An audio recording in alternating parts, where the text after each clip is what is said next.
Good morning.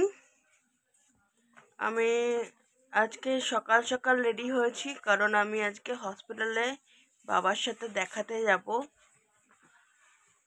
মা যাচ্ছে না, আমি আর বাবা যাব সেকেন্ড ওপিনিয়নের জন্য, কারণ ট্রিটমেন্টটা সত্যি এক্সপেন্সিভ হয়ে যাচ্ছে, আমাদের সাধ্যের বাইরে হয়ে যাচ্ছে। সে কারণে আমরা একটু সেকেন্ড ওপিনিয়নের জন্য হসপিটালে যাব, সেই জন্য রেডি হয়েছি আজকে। বিরিয়ানি করে দিয়েছে দেখো। তো সানি ডে আজকে, বাইরে সূর্যর আলো লাগিয়েছি, আজকে প্রচুর ভোরে উঠেছি, যেহেতু আজকে একটা জায়গায় যাব, তাই জন্য ভালো ঘুম হয়নি কাল রাত্রেবেলা। বাবার বাবা তো অনেক ভোরে ওঠে, বাবার গলার আওয়াজ শুনেই ঘুমটা ভেঙে গেছে। তো সঙ্গে সঙ্গে উঠে গেছি, বাবাকে ডাকতেও হয়নি।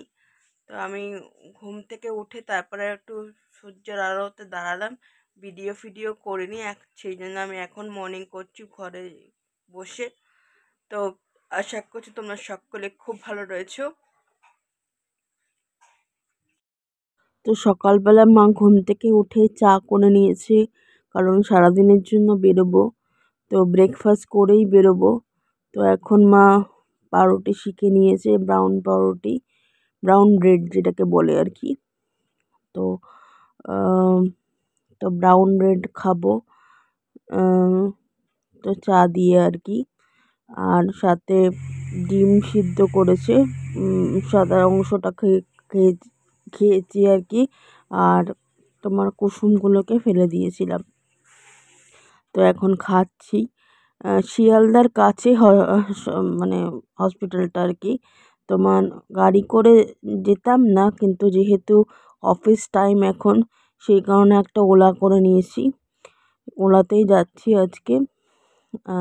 যাওয়ার প্ল্যান ছিল না, ভেবেছিলাম ট্রেনেই যাব, কিন্তু এই সময়টা ট্রেনে ওঠাটা, আর বাবারও বয়স হচ্ছে এখন, বাবা না আমাকে নিয়ে ট্রেনে পারে না, কারণ ট্রেনে এখন ভিড়টা প্রচণ্ড আমাদের এখানে।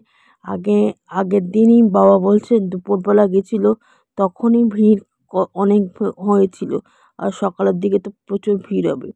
তো এখন ফ্লাইওভারে, সম্প্রতি ফ্লাইওভারে গাড়ি ছুটছে, তো ফ্লাইওভারের মাঝামাঝি চলে এসেছি। তো এই রেলিংগুলো দিয়েছে নতুন, আগের দিনই দেখেছি। তো সেই হেস্টিংসের কাছাকাছি চলে এসেছি, হেস্টিংস দিয়ে গাড়িটা গেছে বাবুবাজার, তারপরে তোমার প্রিন্সেপ ঘাট, ওই জায়গা দিয়ে গেছে আর কি গাড়িটা। তো গঙ্গাও দেখলাম যেতে যেতে, তো ভালোই লাগছিল। আর গাড়িটাও পেয়েছি ওলার সার্ভিস, মানে আমি যতবার ওলা করেছি আর কি, যতগুলো গাড়ি আমি চড়েছি, তো আজকে যে গাড়িটা করে যাচ্ছি, প্রথমত হচ্ছে এটা পেট্রোল ডিজেলের গাড়ি না, সিএনজিসির গাড়ি, আর খুব পরিষ্কার, লেগ স্পেসও খুব বেশি ছিল। তো এখন গাড়ি ছুটছে, আর বিশেষ ট্রাফিক জ্যামও ছিল না, আর আমার ভালোই লাগছিল, মানে ফ্রেশ লাগছিল আর কি সকালবেলাটা। আর এই রাস্তাটাতে অনেক বছর পরে এলাম, বছর না হলেও মাস তো বটেই। এই যে ইডেনটা আমি বছরখানেক পরেই দেখছি, কারণ যখন আমি আমার অফিস থেকে আমাদের ইডেনে একবার কেকেআরের ম্যাচ দেখাতে নিয়ে এসেছিলো, তখন আমি ইডেনে ঢুকেছিলাম। তো এই হচ্ছে ইডেন ক্রস করে এখন হসপিটালে পৌঁছে গেছি। তো তোমরা কেউ হসপিটালটা চিনতে পারছো? হসপিটালটার নাম বলছি না তোমাদেরকে। এই হসপিটালেই এসেছি আমরা, তোমার ইয়েতে, শিয়ালদাতে। তো নামি হসপিটাল সরকারি হাসপাতাল।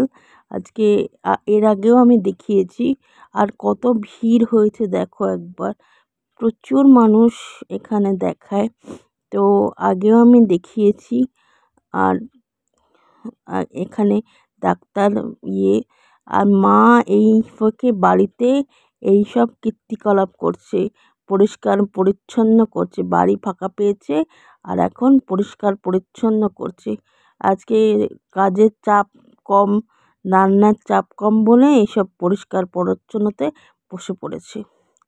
তো এই হচ্ছে আলমারির এই ফাঁকাটায় আমাদের সব সাজার জিনিসপত্র থাকে। এই জায়গাটাই পরিষ্কার করছে মা এখন। তো যেই উদ্দেশ্যে গিয়েছিলাম হসপিটালে আজকে, ডাক্তার আমার রিপোর্ট দেখে বলল যে এএনএ টেস্টটা করতেই হবে। তো করাবো। ডাক্তারবাবু যেরকম আগের ডাক্তারবাবুও বলেছিল যে 1 মাস ওষুধ খেয়ে টেস্টগুলো করাতে, একই ওষুধ উনিও বললো যে এই ওষুধই কন্টিনিউ করুন। তো একই পরামর্শ উনিও দিল। আর এই ডাক্তারবাবুর নাম হচ্ছে শীতাংশু শেখর নন্দী। তো এই হচ্ছে ব্যাপার। তো একই পরামর্শ দিল যে টেস্টটা করাতেই হবে। তো আমি ভেবেছিলাম হয়তো বলবে যে টেস্টটা করাতে হবে না, সেই উদ্দেশ্যে গেছিলাম যে যদি, কারণ বললো যে একটা পয়েন্ট অ্যাড করলো যে যেহেতু থাইরয়েডটা বেড়ে গেছে সেজন্য হয়তো পজিটিভ এসেছে, কিন্তু সেগুলো বোঝা যাবে টেস্টটা যখন করাবো, তারপরে দেখে বলতে পারবে, রেঞ্জগুলো দেখে যে সব কিছুই নর্মাল আছে নাকি কি কারণে পজিটিভ এসেছে। তো এই হচ্ছে ব্যাপার, এইটুকুই বলেছে। তো টেস্টটা করাতেই হবে, যেটা চাইছিলাম না আমরা। তো ডাক্তারবাবু যখন বলছে, দুটো ডাক্তারই একই পরামর্শ দিচ্ছে টেস্ট করাতেই হবে, তো টেস্টটা করাবো, কিছুদিনের মধ্যেই করাবো। তো এই পর্যন্তই। তো এরপরে ভাত খাবো। কিছু খাওয়া হয়নি, কারণ স্নান করলাম এসে, তারপরে এখন ভাত খাবো। তারপরে তো এখানেই ভিডিওটা এন্ড করছি। তো আরেকটা ভিডিও নিয়ে তোমাদের সাথে আমাদের নেক্সট ডে দেখা হবে। ততক্ষণের জন্য দেখতে থাকো আমাদের জীবন। টাটা।